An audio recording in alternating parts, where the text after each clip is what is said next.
My name is Lucas Meyers.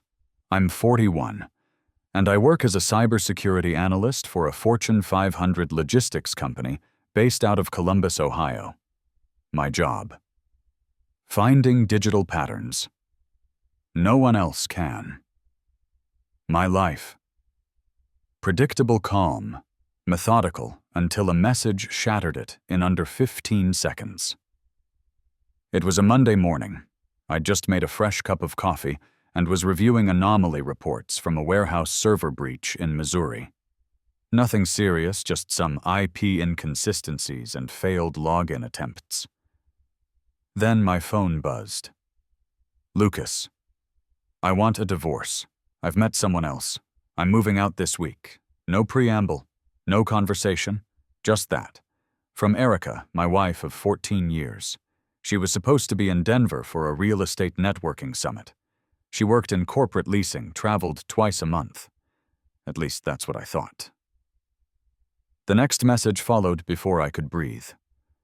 "I've already transferred my share of the savings. I'll leave the house to you. I don't want any arguments." My hands were still resting on the keyboard. A drop of coffee hit the desk unnoticed. I opened our banking app, my mind already switching into work mode like I would for any potential breach. I checked every account. Something was already off, and not in the way she expected. What Erica didn't know was that I had recently upgraded all our joint financials with something I built myself, a personal security overlay modeled after an AI auditing project I'd been developing for my company. Every joint account, our savings, our emergency fund, our mutual investments ran through trace analytics. If anything over a set limit moved without dual biometric confirmation, the system auto-flagged it and issued a transaction freeze pending review. Erica's attempted withdrawals had triggered every fail-safe. I didn't respond to her messages. Not out of shock, at least not the kind she expected. What I felt was a deep, unsettling clarity. I minimized the anomaly report window, opened my private dashboard, and watched in real time as the system shut down 3 transfer requests. 2 accounts were already under review by the receiving institutions. The third was already locked by the originating bank. It wasn't about punishment. It was about protocol. Erica had unknowingly treated our financial life like a garage sale, but I'd built a fortress, and she didn't have the keys. By noon, I'd received the first formal alert from the bank: suspicious activity detected. Transfers under investigation. Temporary freeze applied. The system worked. I leaned back in my chair and stared out the window at the bare winter trees. The betrayal stung, sure. But what got me more was the methodical nature of her exit. She thought this would be a clean break. Transfer the money, drop a text, walk away. She didn't know who she was married to. We met in college, Ohio State, junior year. I was the guy running LAN servers out of my dorm room. She was a business major with a 4.0 GPA and a knack for talking her way into internships she wasn't even qualified for. Erica made everything look effortless. Charm was her superpower. We started dating during finals week. I liked her drive, her confidence, the way she challenged me without ever raising her voice. We got married 4 years later, just after I landed my first job with Grayson Logistics, the company I still work for now. For most of our marriage, I handled the tech and she handled the talk. I built up our credit, secured our retirement accounts, managed the spreadsheets she didn't want to look at. She built a career in corporate real estate, moving from property manager to regional consultant by the time we hit our 10th anniversary. We were a good team. Or so I thought. The signs started small, like dust you don't notice until it coats everything. She stopped checking in about our retirement plans, once her favorite topic. She'd always been concerned about stability, about building a future. Then suddenly she just wasn't. A few months back, she booked a last-minute conference in San Diego, but came back without any business cards. No branded materials, no follow-up calls. When I asked about it, she just shrugged. It was more of a networking thing, nothing big. I chalked it up to stress. Work had been tough for her after a few lost contracts. At least that's what she told me. I didn't dig deeper. I trusted her. Then came the credit card. It showed up on our joint report one Friday night when I was running our monthly financial trace, something I did without telling her more out of habit than suspicion. She'd opened a personal card using our shared address, but had it mailed to a P.O. box I didn't recognize. When I confronted her about it, she laughed. "It's just for emergencies. You don't need to track everything, Lucas." Except I did. That's literally my job. Something shifted after that conversation. I upgraded our system. What started as a private Python script I'd written in my free time, designed to detect anomalies in household transactions, evolved into a full-fledged AI pattern analysis tool. I called it Sentinel. Sentinel flagged any transaction above $2,500, any new credit lines, any changes in location from Erica's device IPs when logged into our financial apps. Not because I didn't trust her, but because I'd learned too well how fraud starts small. A few blind spots, a few missed flags, and suddenly your accounts are empty. Erica never noticed the changes. Or maybe she thought I'd never actually look. The final clue came a week before the divorce text. We were having dinner, grilled salmon her favorite, and out of nowhere she asked, "Do you think our house is worth more than what Zillow says?" I raised an eyebrow. "Probably. Why, just wondering. Maybe we should sell before the market drops. We'd only lived there 6 years. Paid $310,000. The market had it at just under $500K. It was our nest egg." Erica had always treated the house like her sanctuary, candles everywhere, vision boards in her home office, late-night work calls in the kitchen while sipping white wine. But that night she looked at the place like it was already gone. Now, after the message and the failed transfers, everything made sense. She hadn't just fallen out of love. She'd planned her exit, financially, emotionally, physically. She'd even created a new checking account I traced back to a regional bank in Boulder, Colorado, where her supposed new connection lived. The deposits were small at first. Then they grew. And yet, despite all the planning, she'd overlooked one thing. Me. The guy who tracks patterns for a living, who builds systems that monitor data in real time, who believes that truth isn't what people say, it's what numbers show. I wasn't going to confront her. Not yet. There were still more threads to pull, and Sentinel was just getting started. Tuesday morning, I rerouted Sentinel's parameters to back-analyze Erica's financial activity over the past 12 months. I wasn't just looking for unusual transfers anymore. I was looking for a blueprint, the architecture of betrayal. It took 4 hours. By lunchtime, I had a timeline of transactions, IP pings, geolocation markers, and cross-referenced logins, each one forming a breadcrumb trail that Erica never thought anyone would follow. There were 17 hotel stays billed to a corporate expense card she wasn't supposed to use. 5 of them overlapped with nights she'd told me she was working late. 7 occurred in cities where no official real estate conferences were scheduled. 2 were in Boulder. Her private checking account had consistent deposits every second Friday, $3,200 exactly. I followed the digital signature to a shell company called Westbound Initiatives, LLC. Its registered address led to a business park in Denver that didn't actually exist. It was a digital front, a paper company used to funnel private funds, from whom I didn't know yet. But I was getting close. I was angry, sure. But more than that, I felt curious. How far had she taken this? I knew she wanted to run, but the way she did it, it was too polished, too deliberate. This wasn't an emotional decision. It was transactional. Clinical. And then Sentinel caught something else.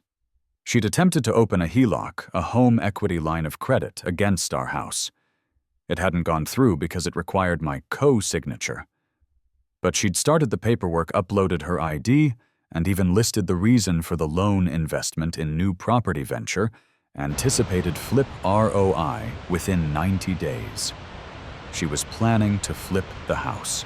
Not just leave me leverage my name, our asset, our home to make a quick sale and pocket the profits. I stared at the screen, stunned. I wasn't even mad at that point, just cold. This woman I'd loved and supported had turned our life into a business transaction, and she expected me to be too blind, too soft, or too slow to notice. Wrong on all counts. That evening I went through the mail and found a pre-approved offer from a local real estate firm. Cash buyers, sight unseen, interested in immediate purchase of your home. Flexible closing. Something about the phrasing felt off. I looked up the contact.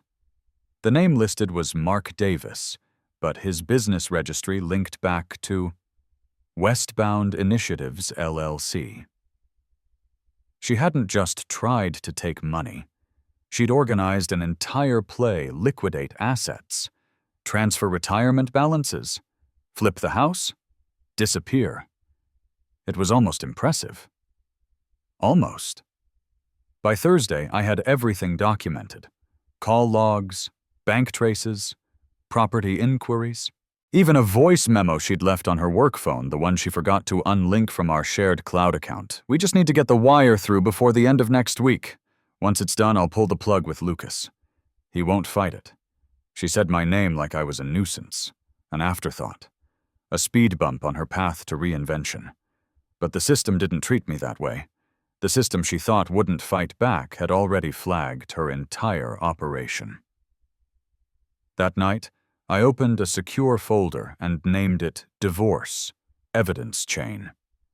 Then I forwarded a copy to my attorney Michelle Grant, someone I'd worked with once during a cybersecurity patent case. Her reply came 10 minutes later. Lucas, this is serious. There may be grounds here for fraud, asset concealment, and attempted real estate manipulation. File immediately. She attached a simple divorce petition and a motion to freeze all jointly owned property and investments pending court review.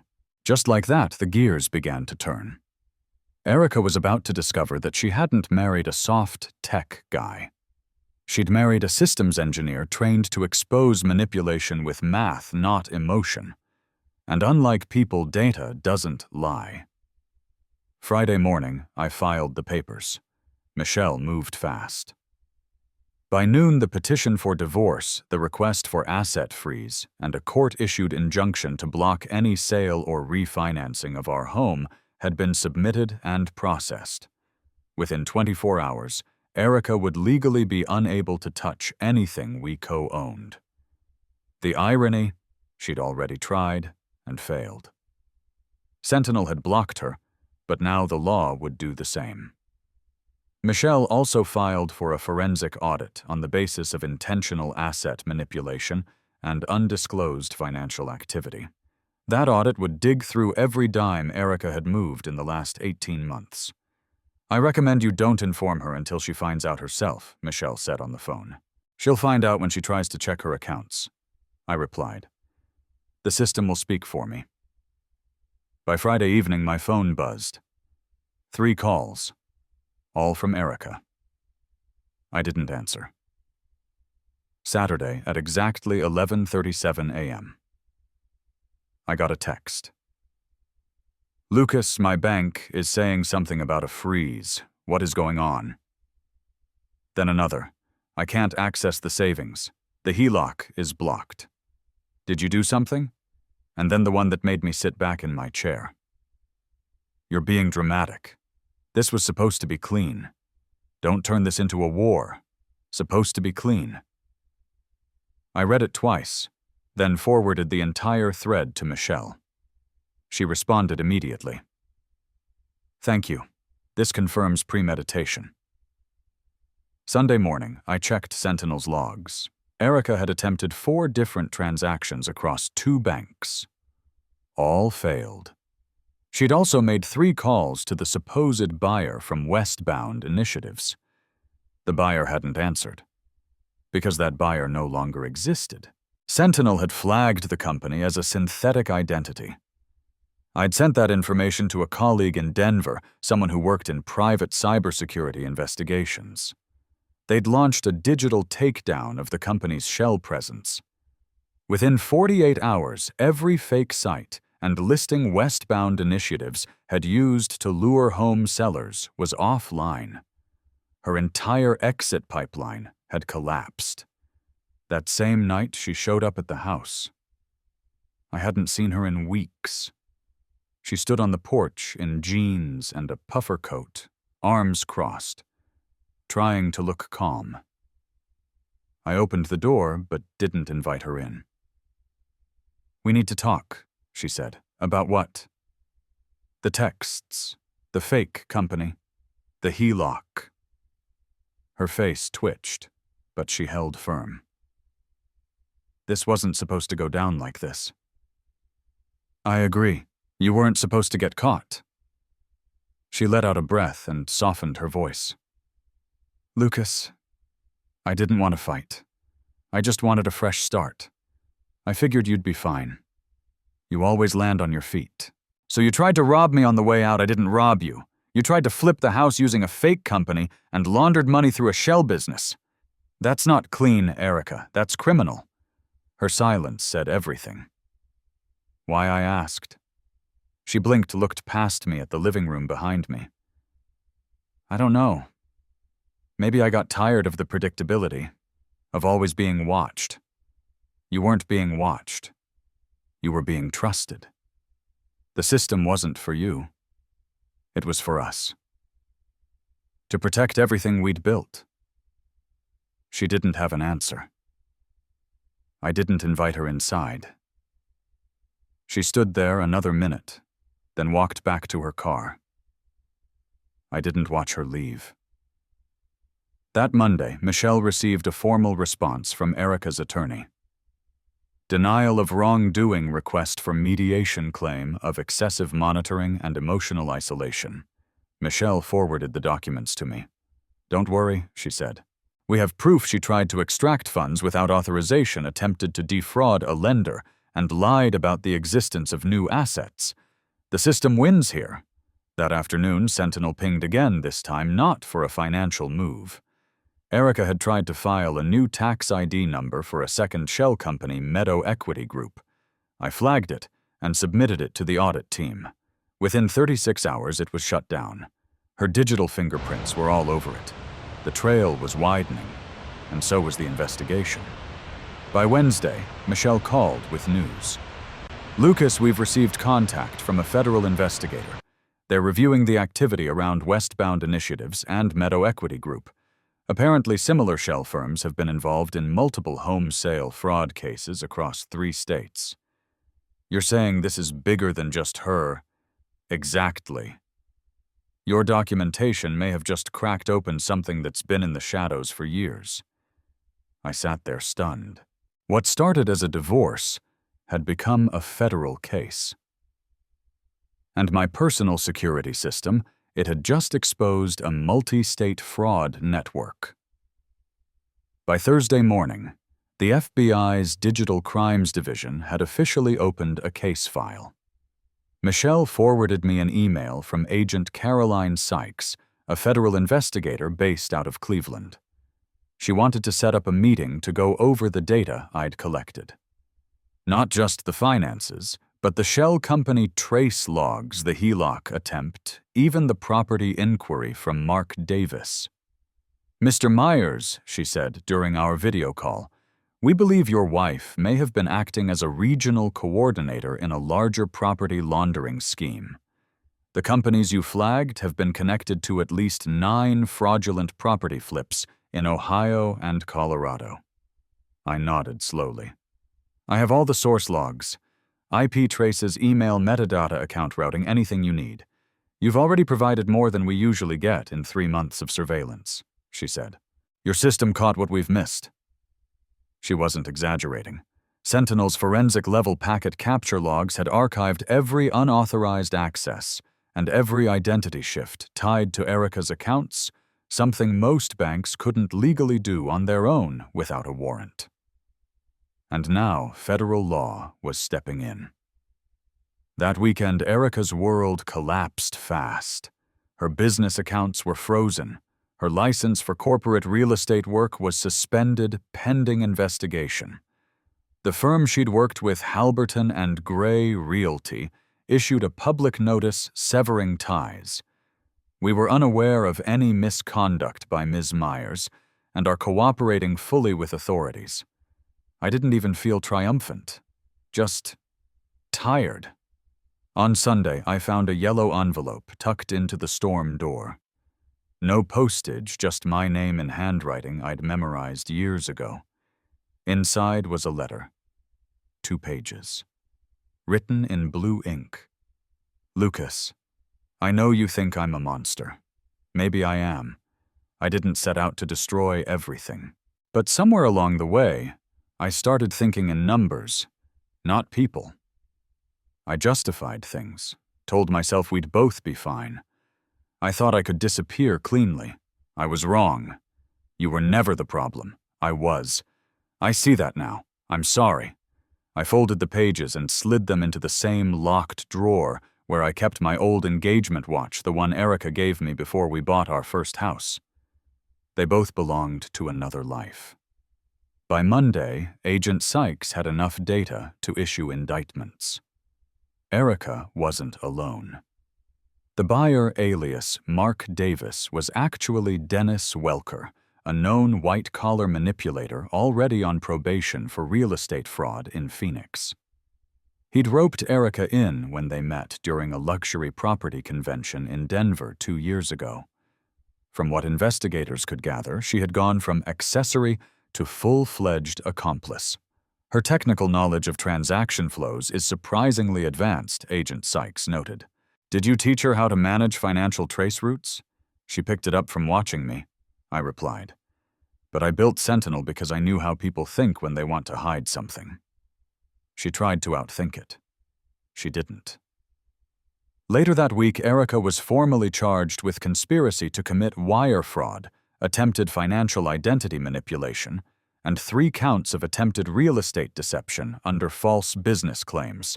Michelle called me with the update. She's been released pending trial, but her travel is restricted. Federal agents are monitoring all financial activity. Any attempt to touch the frozen accounts, and she's done. I nodded silently. Lucas, she continued, you don't need to be involved beyond this unless they call you as a witness. I'll be there if they do. On Thursday, I walked through the house we once shared room by room. The home office still had sticky notes with her handwriting. A bookshelf still held her marketing manuals. I packed them into boxes and left them by the door. She'd made her decision. Now the system and the law were making theirs. And me, I wasn't broken. I was clear. The life she tried to dismantle with one text was still standing. Why? Because I built protections she didn't understand. Because when emotion failed, logic stepped in. Because Sentinel never slept. 6 weeks later, I sat in the back row of a federal courtroom. Erica was seated at the defendant's table, her posture rigid, face pale. Gone were the tailored blazers and gemstone earrings replaced by a gray suit, 2 sizes too big and court-appointed anxiety. She didn't look at me. I didn't expect her to. The charges were read aloud: conspiracy to commit wire fraud, attempted real estate fraud, creation and use of shell corporations for financial deception. Her lawyer requested leniency, argued that she had no criminal record, had cooperated with investigators, and had only participated under influence. But the judge wasn't swayed. This was not a mistake, he said. It was a pattern. And the only reason it was stopped was because your victim had the foresight and intelligence to build protections even law enforcement hadn't. I was asked to testify not about my emotions, but the system I built, the safeguards she tried to bypass, and the timeline that exposed everything. I kept my words clinical. My name is Lucas Meyers. I created the monitoring system that flagged the unauthorized transfers and property filings.